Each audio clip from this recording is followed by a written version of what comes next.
Mayor, magandang hapon po at marami pong salamat sa inyong pagkakataon, no? At binigyan niyo po kami ng pagkakataon kayo makausap. At unang-una po, Mayor, yung issue po kaugnay dun po sa flood control. No?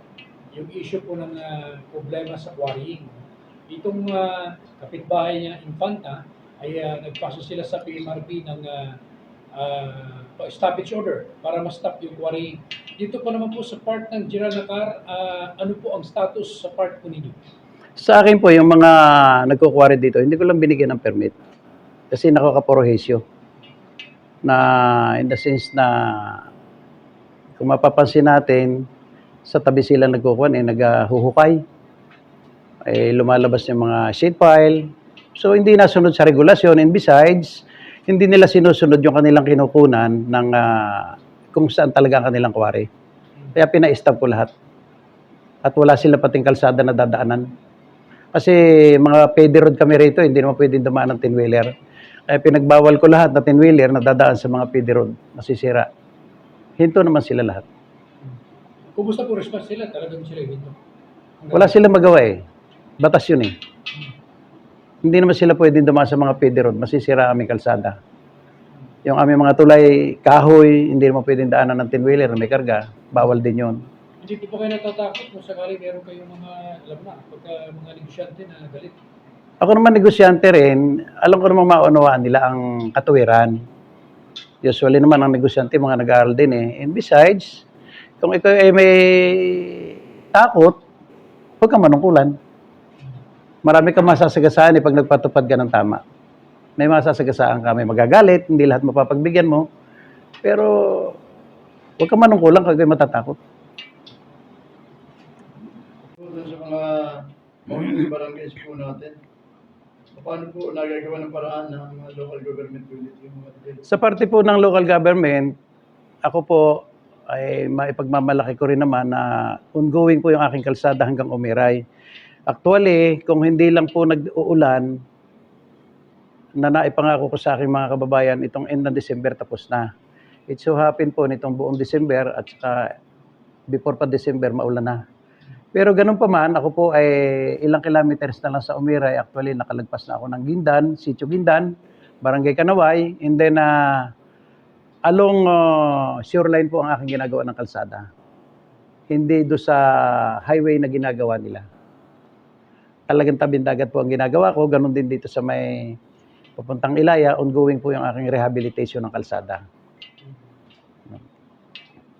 Paano po natin napupuntuhan pala yung mga proyekto na gano'n? Ito pong paggagawa ko ng kalsada, ginawa ko ho by administration eh. Pinunduhan ko lang ng pangkrudo kasi marami naman kami equipment. Nag-separate lang ako ng certain amount para mapunduhan ko yung aking krudo. Yun namang aking mga tao sweldo. Kaya hindi masyadong magastos. Hindi ko na kailangan i-bidding pa. At ako nga ho, nasa process ako na nagpundo na rin ako para magtayo ako ng sarili kong gasolinahan dito sa aming munisipyo para consumption ng aking mga equipment. Gasolinahan ng munisipyo na yun? Sa munisipyohan na po yun. Munisipyo ng may-ari nun. So lahat ng vehicles? Lahat ng vehicles, equipment, doon nakukuha ng krudo sa amin. Hindi mura pa namin makukuha. Siyempre, VAT exempt na kami. Malaki po ang aming mamumura at matitipid. Ilang percent na yung development na meron ngayon dito sa Nakar? Actually, very minimal sa amin ang matinong kalsada po. As of today, ako naman 6 months pa lang na nanunungkulan, nakita ko na kaya noong kami po ay mag-supplemental budget, and then itong aming annual budget, talagang itinudo ko sa kalsada. Kalsada, mga water supply, school, yun po ang ating tutugunan dito sa ating nakalaan na 2026 budget. Ganun. Pag sinabi mong General Nakar, Mayor, kabundukan part, how many percent yung mga kababayan natin dito, mga magsasaka na sila naman ay nakikinabang din na nagsusupply? Pero kung bang ganun dito? Dito po sa aming bayan, itong aming bayan is almost 162,000 hectares. Ang amin lang nagagamit dito is less than 10%.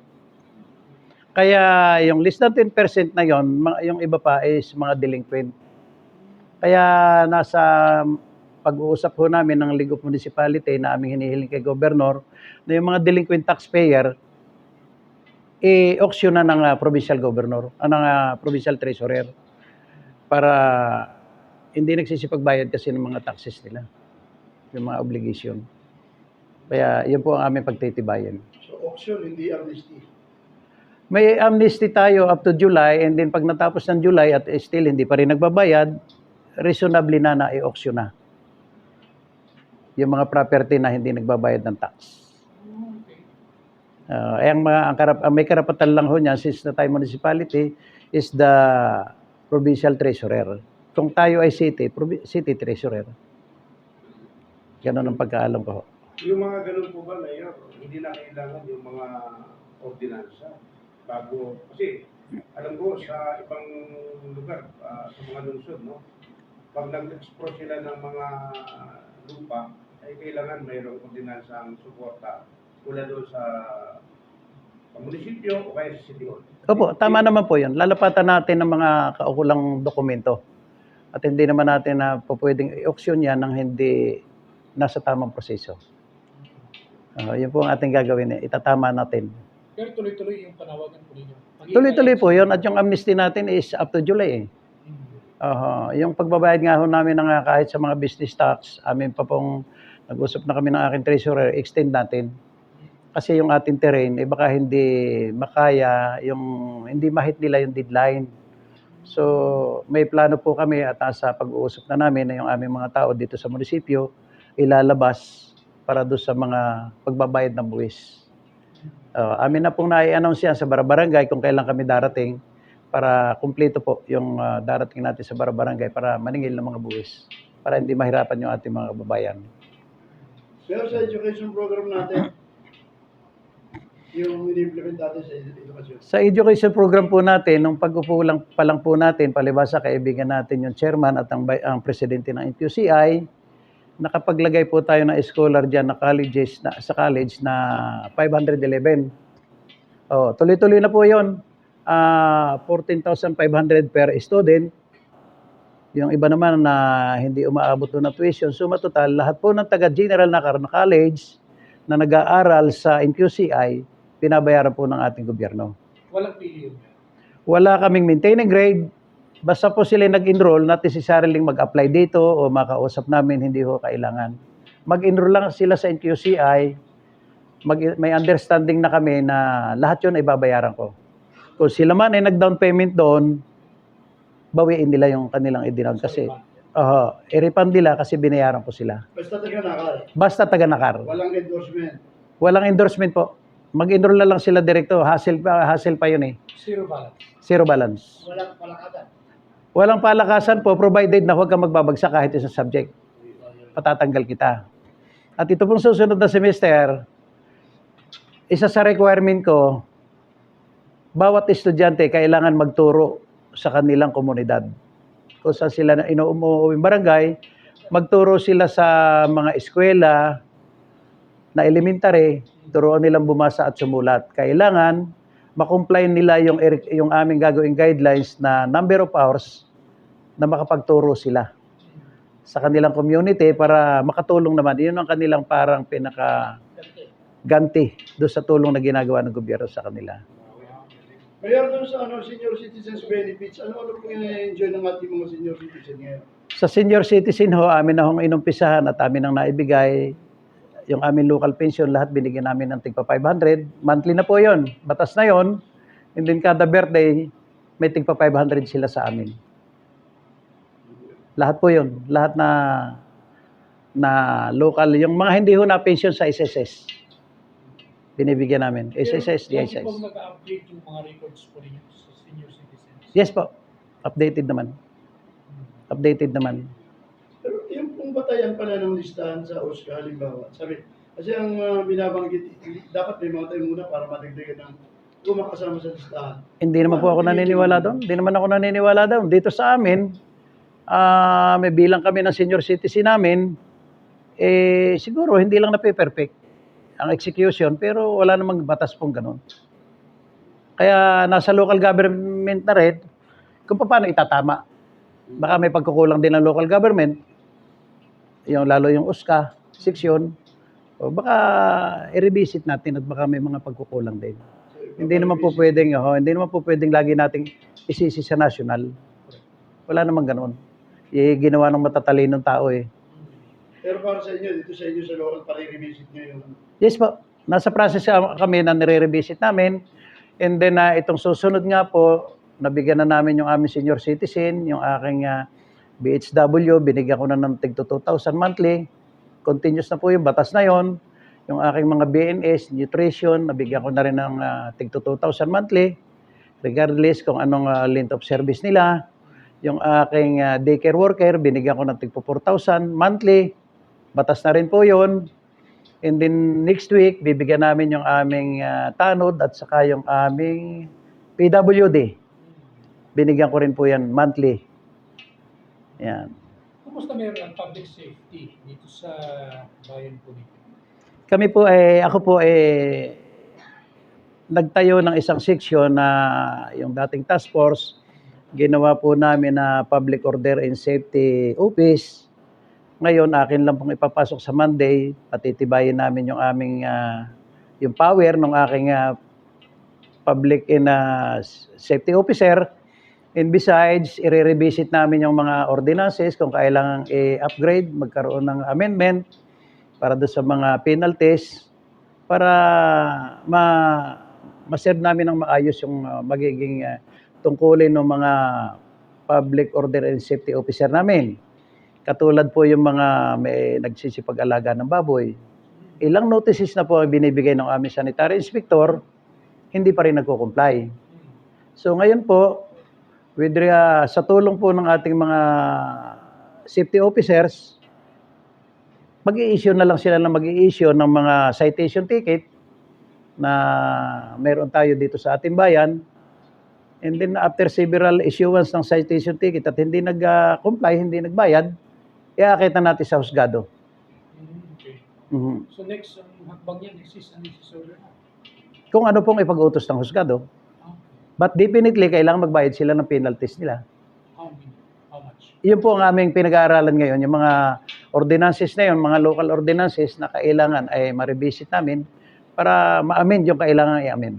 Baka naman ay maliit lang. Definitely maliit pa kasi parang yung ordinances namin ay parang 2004 o something ganun. Kaya kailangan ma-revisit. Kaya akin pong iniutos na doon sa tao ko na i-consolidate o i-retrieve lahat ng mga ordinances, existing ordinances, kung kailangan mag-create pa ng ibang mga ordinances. Very supportive naman po sa amin yung aking mga kasamang konsihal, lalo tigit yung ating vice mayor. Maganda naman namin samahan at magkakaibigan kami. Sa 6 months mo pananagulan Mayor, dahil sa nakaraan, hindi ka pinalad, ngayon ay kayo pinalad. Apo. Ano yung challenges, anong challenge na kinakaharap mo ngayon sa inyong paglingkod? Actually, bakit ako hindi tumigil ng pagkandidato? Kasi hindi ko nakikita yung dapat ipagbago ng aming bayan. So, yun po yung ginagawa ko. Ngayon, tao na ang magsabi kung ano yung aking ginagawa ngayon. Kahit saan po umikot dito ang tao, sa mga tao, hindi tanungin. Ako naman po ay open sa mga suggestion ng kahit sinong tao na ako'y puntahan directly. Huwag nang dumaan ng channel para malaman ko kung anong kanilang ibang problema. Pero with regard sa kanilang mga pangangailangan, school, tubig, kalsada, alam ko na po yan eh. Ginagawa ko na lang, hindi na kailangan mag-request sa akin. Ginagawa ko na. So yun po. Kaya kahit saan naman dito, ewan ko lang kung may masasabi sa akin ng mga kababayan na ako ay maaaring sabihin natin hindi pa sapat. Ako man, hindi pa rin kontento sa aking serbisyo. Kaya alam ko naman yung mga adjustment na dapat kong gawin para ma-deliver ko sa kanila yan, lalo tigit yung mga basic services. Yun, pagdating po sa kalusugan at mga kababayan na nangangailangan ng tulong sa local government, paano suporta naman po binibigay ng Talaga pong kulang na kulang ang tulong sa ating medical ang ating mga kababayan. Ang ginawa ko po this month, may hinire po akong 3 doktor na mag-siservisyo. Parang aking outpatient department ay ang aking OPD, open po yan 24 hours. Beginning this late part ng January or February. Ngayon, open na po siya 24 hours. At sisiguruhin ko po, lalo tigit dito sa aming na-approve na budget, na hindi na sila mawawalan ng gamot, pati mga maintenance. Ganon din po, i-revisit ko rin yung ating batas sa mga aso. Sa mga aso, mga stray dogs. Ang binabala ko po dyan, aming napapagkwentuhanan, i-regulate yung pag-aalaga ng aso. And then, kung ano hong aming mapagkasunduan ng council, at kami na may nag-uusap bago namin isalang, kung ang mapagkasunduan ay 2 aso, in excess of 2 dogs na alagaan mo, magbabayad ka na. Okay. And besides, lalagyan namin ng dugtag ang aso.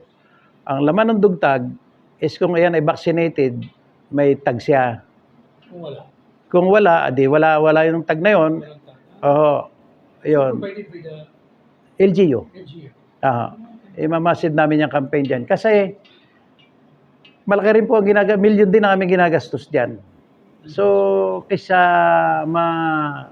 mag-supply kami ng ganun karaming gamot, much better na i-prevent namin na huwag mangyari yung mga ganun. Kasi kadalasan, pag may nakakagat na aso, dinidinay na yung aso. Ngayon, kung may dugtag yan, madaling ma-identify kung kanino. Sa ganitong pamamaraan po ba, Mayor, mas mamalesen natin yung problem na na-encounter ng ating bawat barangay? Sa tingin ko po, kasi pinakikinggan ko rin naman lahat ng barangay.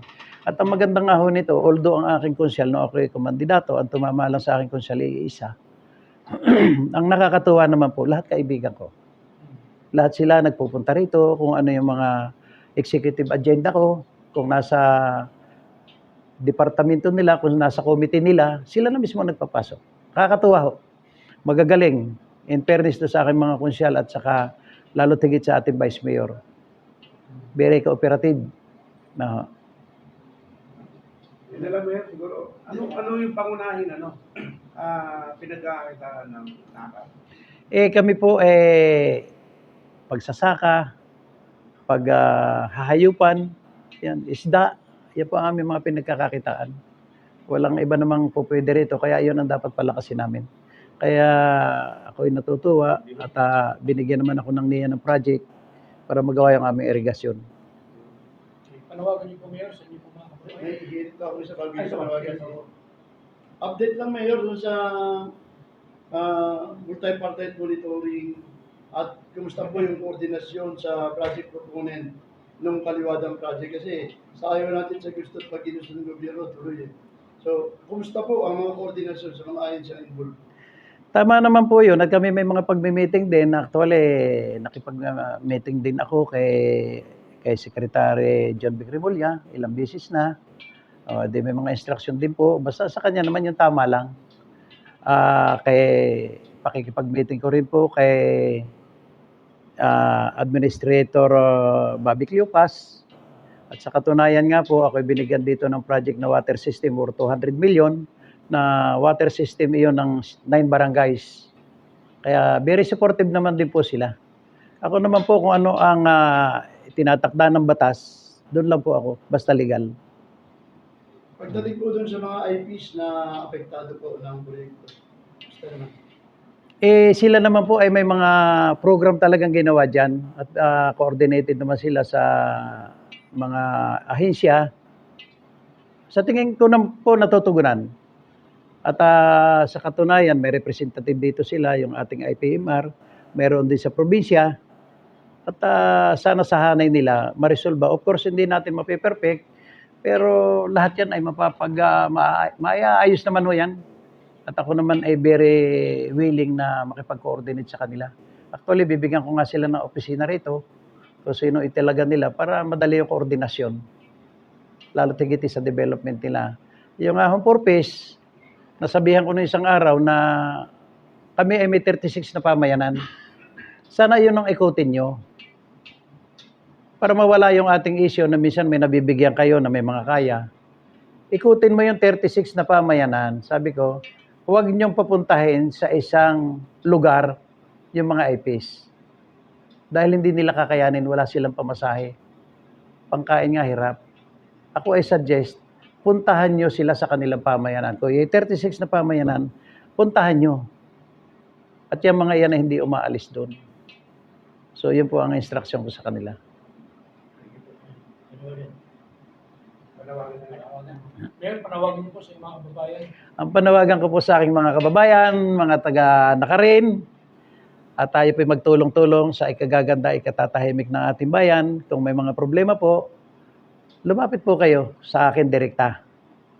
Yung inyong mga problema, lalo tigiti sa kalsada, yun po naman ay nasasaksihan ninyo, pinipilit kong tugunan, kaya lang dala ng tag-ulan na nadaan, talagang aminado ako, sumasama ang kalsada. Pero alam nyo naman na yan ay natutugunan ko kaagad at pinapupunta ko yung aking mga equipment.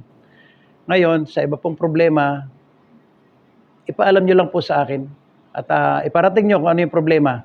At sa abot ng ating pong makakaya, ay ating pong gagampanan yung iniatas sa atin.